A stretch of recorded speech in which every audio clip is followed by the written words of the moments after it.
So ready to dive deep into this. It's a lot to get into, Martin, when we had the NBA Finals, which you jumped in a couple of times.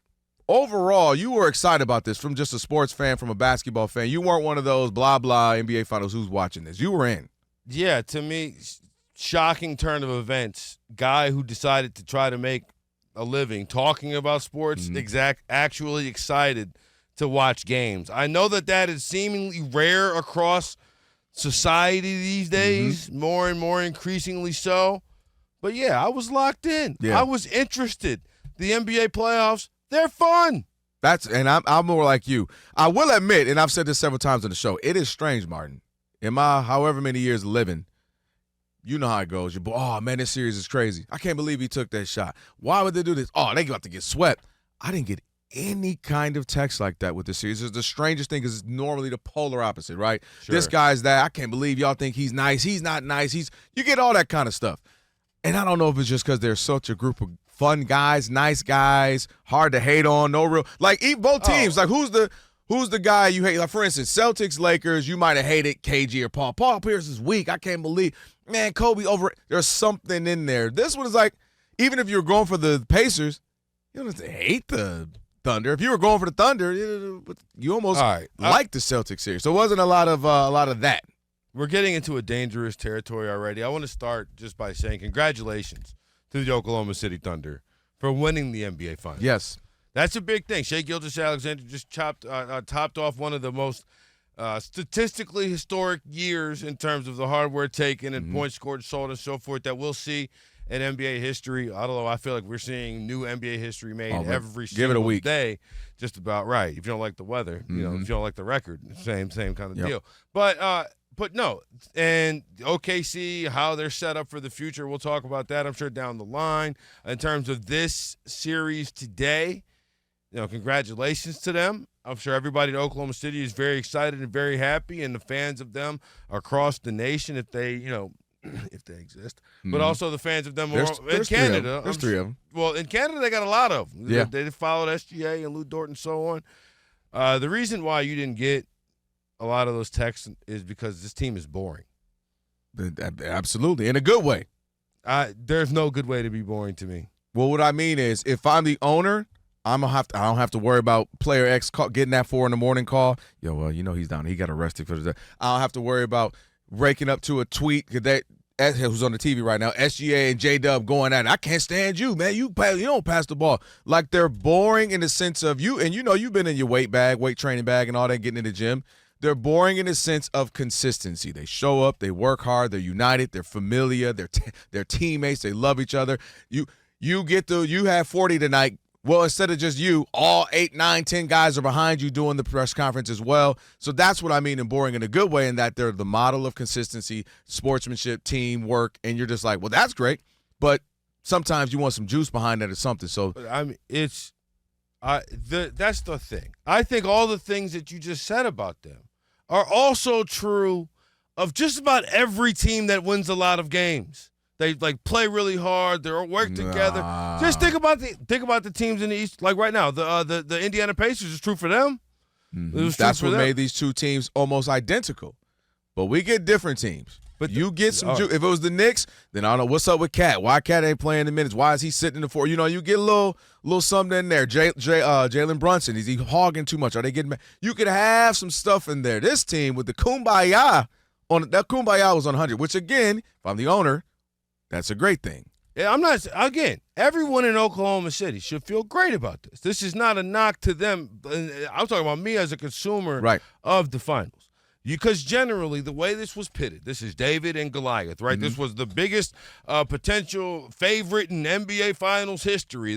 We haven't seen this since 2011 or 2001, right? And these two series that we remember vividly because of the way either David had his moment in game one, like Allen Iverson did to step over Tyronn Lue, which then the rest of the series was so nondescript. We don't remember that is the only thing. Like, no one forgets that the Lakers won that championship. There's just no highlights from it. You can't name one thing. Do you know what I'm saying? Other than Dikembe every now and again getting a hole in his chest from Shaq. But no one. I'm not saying nobody, but you're not equating that And the reason why you equate that is because that was Allen Iverson's seminal moment at the biggest stage of his career, right? That was his primary moment. But then the 2011 team, finals, you remember that because the king fell, right? The king fell, and LeBron and spawned, honestly, 15 years of takes from that one that one set of games. Here, the Goliath is boring. That's the problem. Like LeBron, that team, Miami, like we were super into Miami and LeBron and invested in that future. Kobe and Shaq, even though that finals itself was not the most interesting, right? The moment that you remember is Allen Iverson stepping over. And that may be the moment that you remember from this finals is Tyrese Haliburton hitting that shot in game one. But you were invested in what Kobe and Shaq were doing. When I watch Shai Gilgeous-Alexander and Chet Holmgren and Jalen Williams, they are Spursian in a way that I cannot say is complimentary. It is just like it is a byproduct of what happens. Like everything you said is right, and the consistency and so on. Even though if you like drill down to some of the numbers, how consistent are they when you look at their shooting percentages and so on? Right. You're more consistency in terms of being stoic and personality and so on. I get that. You know what that also was? It was boring then, too. And they won 5 championships in 15 years. This is one of the best runs in NBA history, and nobody outside of San Antonio talks about it unless you're old at the barbershop and you're saying, no, son, Tim Duncan really had it like that. And I agree, Tim Duncan had it like that. He had it but those are not the teams that we look back fondly as the teams that we remember as the most fun or great teams. Which is why I said Rob G is my witness. Can I get a witness? Rob G, you know this. I said this prior to the finals. I said that the person who will remember the most throughout this postseason, win, lose, or draw, was going to be Tyrese Haliburton. And I said he was going to be the most memorable person from this playoffs because of a multitude of things. And then once we got into the finals, it only added to why I believe I'm right. Tyrese Halliburton came into this playoffs run as the most overrated player, right? That's what his peers picked him as. And again, by the way, that slightly was overrated because only 14 people of 100 and some, but 14 people is the most, so he becomes Mr. Overrated. And also, part of that was because they started off slow and we weren't thinking about them, and there were other storylines in the East, like the Pistons all of a sudden being good, and all of a sudden, what's wrong with the Bucks? And, man, the Celtics, can they repeat again? So there are other storylines. So the Pacers just kind of rolled along. And they weren't doing anything. But although January 1st they were the second-best team behind the Thunder. So then we get into postseason. He's Mr. Overrated. What does he do? He knocks off the Bucks. He knocks them off. Couple of game winners, nice plays, good games. Bam. Pops is wilding.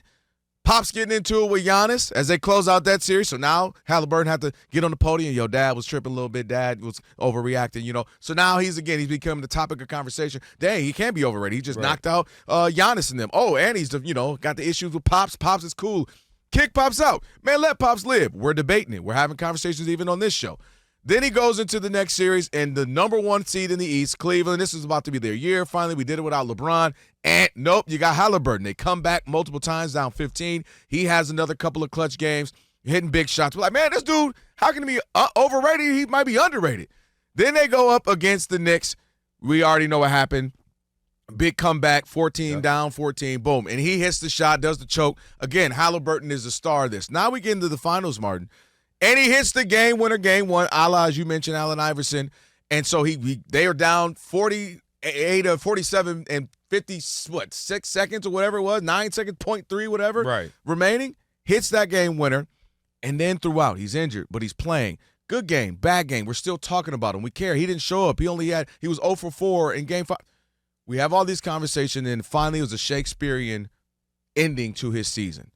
Should he play? Shouldn't he? He plays game 6, plays well, they win. They get into 7. He starts off hot. You saw it. 3 or 4 threes. You're thinking, oh, shoot, is he really about to pull this off? Bam, the Achilles pops. And to me, for everything I just mentioned, he's the star of this, even in a loss. Like, we're going to remember that Haliburton run more. I'm going to go 20, 25. Oh, the Thunder. Whereas if I said, man, anytime I can stop you in the barbershop, 5 years, 10 years, 20. Remember that Haliburton run? Bro was out there. That was a crazy, crazy playoff run. And I just think he ended up, I said this, 2.5, 3 weeks ago, And to me, it ended that way, even though SGA gets the win as the MVP and the Thunder get the win and get their title. I still think Haliburton ended up just stealing all the headlines and the juice and the storylines from this postseason. And as you mentioned, even though congrats to the Thunder. I think that I think two things have to happen for your thing to be all the way true. Okay. The first, or one thing has to not happen. OKC can't go back and win multiple titles. Because if they go back and win multiple titles the way that a lot of people who have the same job as me have been saying all day, then this will get erased to the history of this. It will be chapter 1 of a book in NBA history, right? So it won't be the memories of Halliburton. We'll see those shots every playoff, but it won't be like, it'll be like the way that you show those montages in commercials, right? We'll remember like the moment, but it won't be, the context won't be there because it'll be, what is this, the birth of the juggernaut maybe? Maybe that's the memory of it. Also, too, the thing that has to happen, absolutely has to happen, is Tyrese Haliburton has to play at a high level again.